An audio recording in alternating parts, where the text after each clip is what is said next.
sounds like you're going through a really rough time. Man, I should have served with fucking Taliban better than you. I was concerned in a fucking dumbass spot when I was concerned about Taliban, but in America, since 2014, I'm concerned about more about you people. Because you lie, because you play games, that's how I'm going deeper. Okay. Yeah. So, these are my partners here. They're coming up. I don't want you to get rattled, but it's because you were reaching for your weapon. No, I'm not ready to serve. Hey, I watched you do it. I don't give a damn fuck. Bring as many people as you can. Okay. Go ahead. You're not listening. What I'm telling you, listening to you. I have 4 children. Do not reach your gun.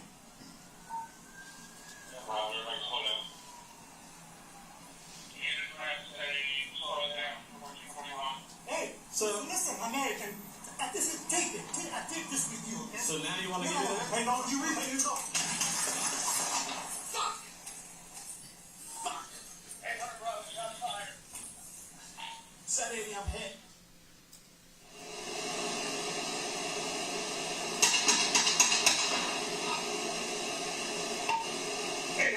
Shots fired. 800 rounds, shots fired. Listen, American. Take it. I take this with you, okay? No. Hey, no, you ready to go? Hey, So listen, American. Take it. I take this with you, okay? So now you want to get in there? Hey, no, you ready to go? I take this with you, okay? So now you want to get in there? Hey, no, you ready to?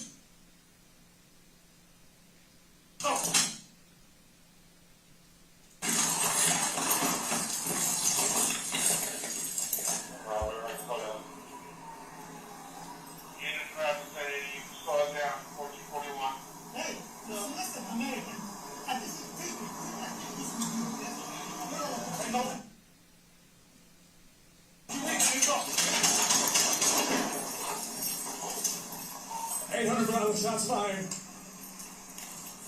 800 Bravo, shots fired. 800 Bravo, signal 1. Additional officers arrived and rendered first aid until fire and rescue personnel arrived on scene.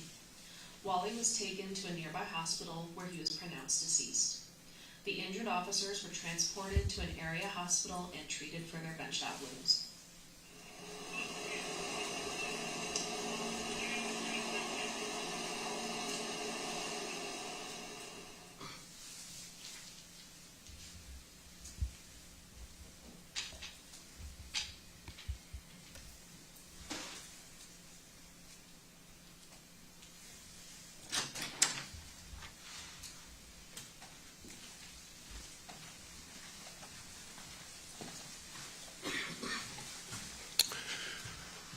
Good morning, everyone. You know, when you think about all the agencies that fall under the various umbrellas of federal, state, and local governments, no agency at any of those levels, federal, state, and local, gets the attention and the scrutiny that law enforcement gets. And that's understandably so. You know, we remain the profession that can take someone's freedom away by charging a person with a crime, and we remain the profession that can use deadly force when justified. So when we self-imposed this body camera release policy about 4 years ago, we did it because we know our community demands transparency from their local police department. So here we are today within the 30-day time frame. A lot of work goes into not only preparing this body-worn camera package. You also see from the video that there is what's equivalent to a GoPro that belonged to Mr. Wally in the car, that belonged to him, so we retrieved that footage as well. And then the coordination that we have to do in the meantime with the involved police officers and their families, and the coordination we have to do with Mr. Wally and his family. So a word on the loss of life. It's always regrettable when a life is lost. It is regrettable that Mr. Wally is no longer with us. You heard him articulate during the traffic stop that he has 4 kids. He, in fact, does have 4 children, and he lived nearby. He's married with 4 children. And the impact on those children is unimaginable, and they'll carry that with them the rest of their lives. So we take that very seriously. We also realize in this particular scenario that we're very fortunate that we didn't have 2 police funerals, because it was just by, or thanks to rather, some strategic thinking, actions by our police officer who you see on the passenger side of the car. His actions, his deployment of that deadly force saved the lives of the 2 officers who were on the driver's side of the car. There's no doubt about that. Both the officers sustained gunshot wounds. I think we've described this since this occurred on April 23rd, but if we haven't, a singular bullet traveled through both extremities, both arms of both those officers. The first officer, the bullet traveled through his bicep, out the other side, and then traveled in and out of the forearm of the second officer to his immediate right. And that same bullet traveled across the street and shattered the rear window of a parked car in the Briarwood shopping center. The footage is certainly compelling, and thankfully the existence of body camera footage now puts police leadership, myself included, in a position to review it in real time and to comment on it in a way that our community now expects police departments and police leadership to comment following a critical incident. What happened? What's your assessment? They know it's preliminary. They know that the facts and circumstances can change. But what we describe at the scenes of these incidents, we'll only say things that we know are true and not subject to be changed pursuant to further investigation and information. So well, I stand ready to take any questions, comments. I can imagine what some of them are. So maybe Julie Carey, I'll go to you first. Yeah, I have a few. So how do you characterize, the first officer arrived, how do you characterize how he handled the situation? I mean, clearly he was trying to calm this guy, to de-escalate, but is there anything you would have felt he should do differently in that situation, given the fact that there was a gun there, given how aggravated Wally was? Well, Julie, I think the first officer did a really good job trying to talk him down. Mr. Wally was agitated, he was toxic, he was irate, he was upset, and you just, before you hear the words, you hear the first officer's tone, and his tone was de-escalating in nature. He told Mr. Wally that you must be having a hard day. He even told Mr. Wally when the sirens for the backup officers were coming down the street that his partners were coming and not to be alarmed by it. So I think he did the best under a very difficult set of circumstances. In that scenario, it would be malfeasance for a police officer to walk away from that traffic stop. We certainly can't do that. We know he was armed. We saw how agitated he was. He was hostile. And to simply allow that motorist, just because it was a tough set of circumstances and you're being screamed at and cursed at and yelled at, that's what we're paid to do. To allow that motorist to go on his way would be malfeasance on the part of a police officer here or anywhere else. If he would have turned inside the Briarwood Shopping Center in the middle of the day with a crowded shopping center with residents all over the place, he could have brought harm. So we couldn't walk away. So, what does he do? He requests a supervisor to respond to the scene. He requests backup officers, but he's certainly engaging in the meantime in what we think are de-escalating verbal behaviors to try to get Mr. Wally to a better place. We have another piece of that I think addresses your question too. In addition to the criminal and administrative investigations that occur simultaneously following an incident like this, we also have, and we stood this up a few years ago, a performance review board. A performance review board is an internal group that looks at any tactical or training or equipment improvements that may or may not have occurred or are subject to be noticeable during an incident like this, so we can get better with training, with equipment, with policy. So all those things are occurring at the same time. And assuming that's still underway. The Performance Review Board, yes, they've already met. They'll probably meet again. But the criminal investigation regarding the lawfulness of the deployment of deadly force is underway. That will eventually go to the Commonwealth's attorney, and they'll ultimately make a decision to decline to prosecute or not. And the administrative investigation is underway as well. I couldn't see clearly in that video where the gun was originally, maybe until the moment he picked it up. Where was it when he declared he had it? Where was it? That's a good question, and I think you'll see in the larger packages that you were sent it more clearly when you look at it again. I know it's probably the first time you all have seen it. So he's wearing a gun belt, not unlike the gun belt that I'm wearing. His holster, and it's outside of his clothing, it's a gun belt, and his holster is on the right side. His magazine pouch that was carrying 2 magazines was exactly where mine is, on the left side. And it was visible. He was lawfully carrying a firearm. So some of the questions that we've received in the meantime was, how can he lawfully carry a firearm in Virginia if in fact he's been charged with crimes in the past? How in fact can he carry lawfully a firearm openly, open carry, if he's had some of his criminal cases diverted to the mental health docket? How can he continue to do that? And the answer is, lawfully he can. So Mr. Wiley was lawfully, openly carrying a firearm. He was not a convicted felon. He was not. Mike? I know in the packet it says here, like it's on April 24th, that the 2 officers were shot by a round from Mr. Wiley. Suspect. Yeah.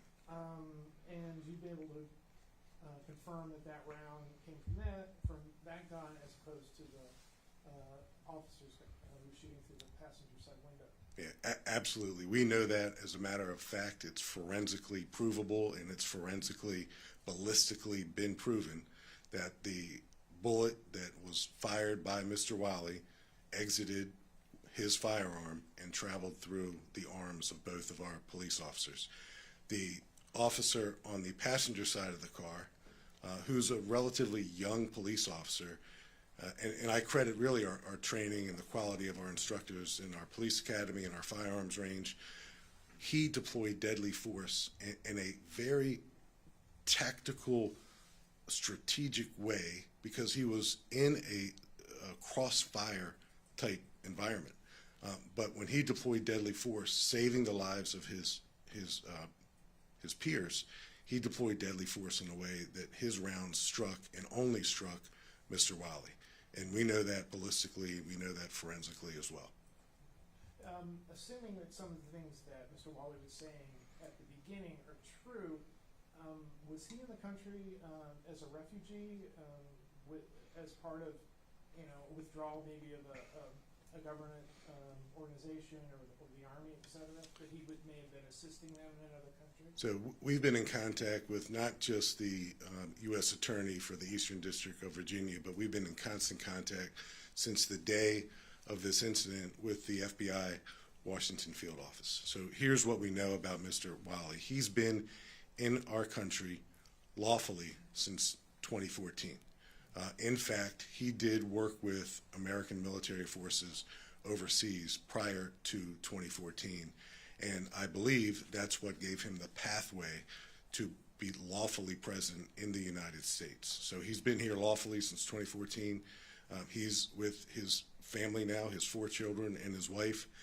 The references that you'll hear him make to the Taliban are historical references.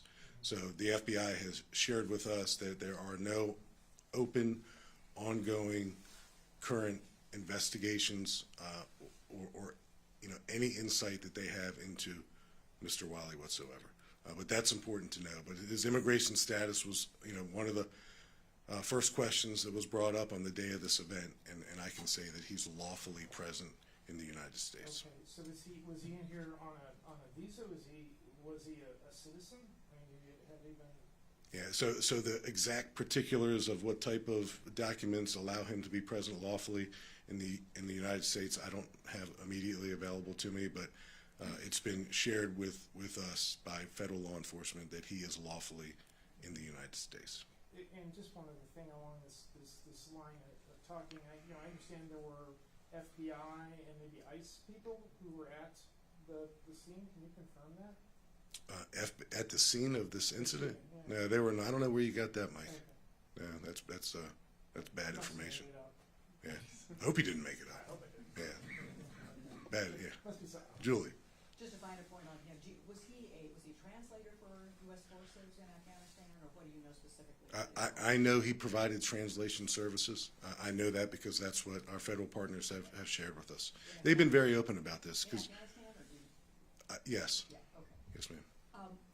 One of the bullets, a bullet wound up in a car over at Greenbrier. Do you know which bullet that was? That was Mr. Wally's. So if you can imagine, he's able to discharge his firearm one time and one time only. And when you watch the body camera footage again, and when you watch Mr. Wally's own camera again, you will see that when he takes his firearm out of his holster, there is not a bullet already in the chamber. So Mr. Wally takes the slide of that firearm and pulls it all the way back, which chambers around from the magazine into the chamber. He does that very, very quickly. There's no doubt in our minds that Mr. Wally has been trained in the manipulation and the use of firearms at a high level. So when he takes his firearm out of his holster, he racks around, puts around from the magazine in the chamber, and he fires it. We know that he attempted to fire additional rounds, but the second round he attempted to fire, there was a malfunction in that effort. And he still, in spite of that malfunction, conducted a malfunction drill, for lack of a better description, to try to rechamber another round. And that was unsuccessful. And I believe that he would have discharged several rounds, possibly killing our police officers, if in fact the younger officer on the passenger side wasn't there to deploy deadly force. And he did that under a great amount of grace under pressure, because he could only discharge his firearm in a particular manner, or else he risks firing shots that may have injured his partners. That singular round that traveled through both the police officers' arms is the same round, the same bullet, that then traveled across the street and shattered the back windshield of a parked car. And going back to the beginning of this stop, pulling over for a safety inspection, I mean, was that because he saw one of the failure notices on the car, or what was the? He saw that the he saw that the registration sticker in the front windshield was expired. Okay. So Safety expired. Okay. yes, it was expired. So as you see that our officer, kind of make a U-turn and conduct a traffic stop, the first thing that was unusual to our officer, and you'll see this again on the body camera footage when you look at it again, is the abrupt way that Mr. Wiley pulled to the side of the road and slammed his brakes on. And from that moment on, it was clear to the officer, certainly clear to us as we reviewed the body camera footage, that Mr. Wiley was hostile, was angry, was upset. And I think you can argue that some of the steps that Mr. Wiley took and some of the things that Mr. Wiley said, he says on more than one occasion that this is the day. He tells our police officer not to put his hand on his firearm. These are all signs that there's something going on here that sends up red flag after red flag after red flag.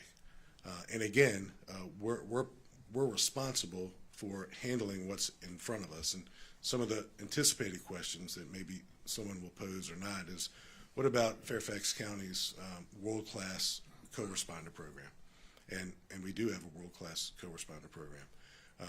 That scenario would not be conducive to introducing a mental health clinician. That would have been possibly another potentially deadly scenario.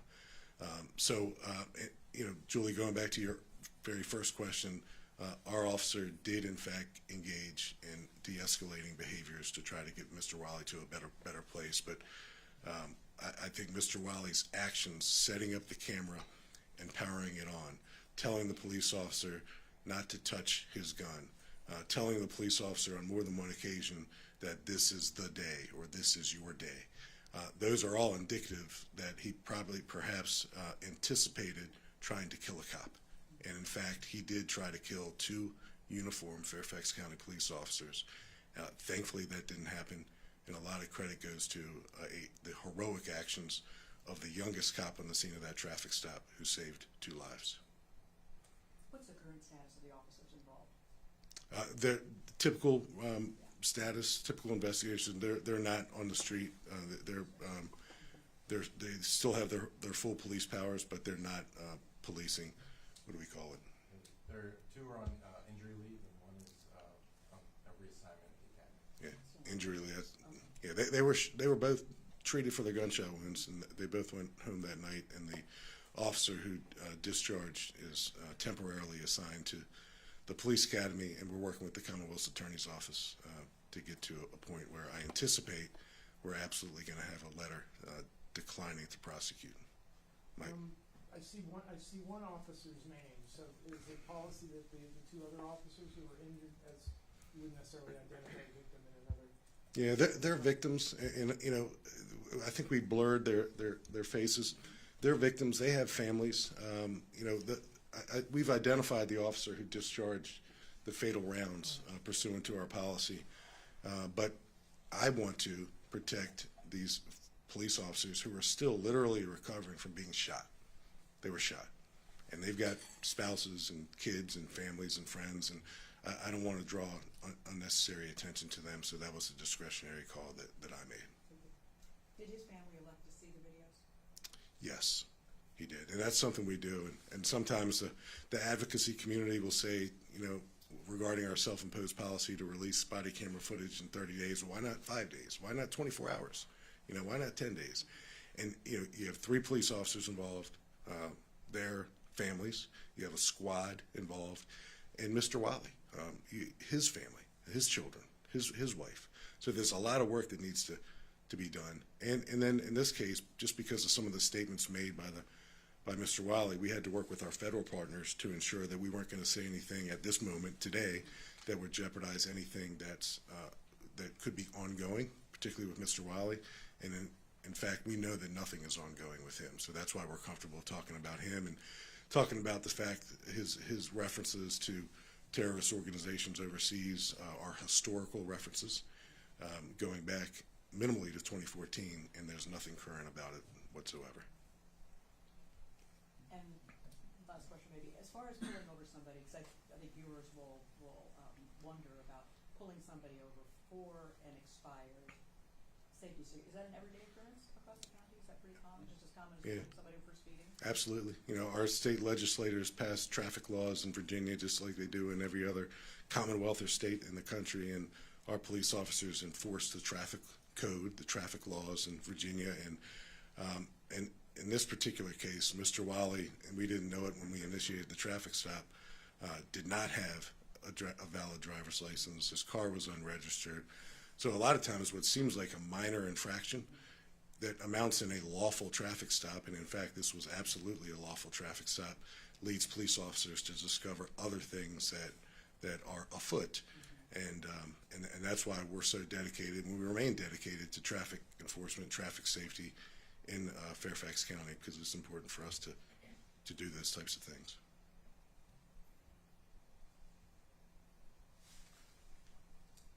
Okay, thank you all. Thank you all so much for coming out today. The high-resolution copy of this video is provided in your press package. If you can't, we can certainly get that to you.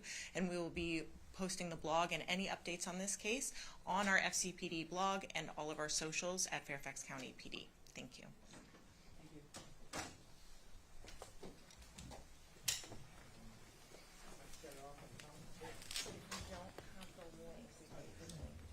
That was